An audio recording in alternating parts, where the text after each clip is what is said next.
Hello বন্ধুরা, আজকে আমি আমার ঠাকুরের পুজো দেওয়া হয়ে গেছে। এটা হচ্ছে 12টার পুজো। 12টা এখনও বাজেনি, তাও বললাম 12টার পুজো।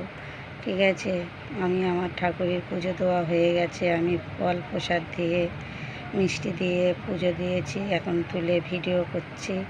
হ্যালো বন্ধুরা, সবাই ভালো থেকো। জয় নিতাই, জয় গৌর।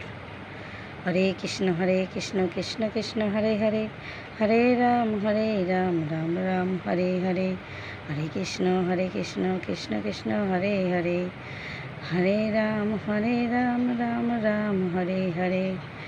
হরে কৃষ্ণ কৃষ্ণ কৃষ্ণ হরে হরে, হরে রাম রাম রাম হরে হরে। জয় নিতাই, জয় গৌর। সবাই ভালো থেকো।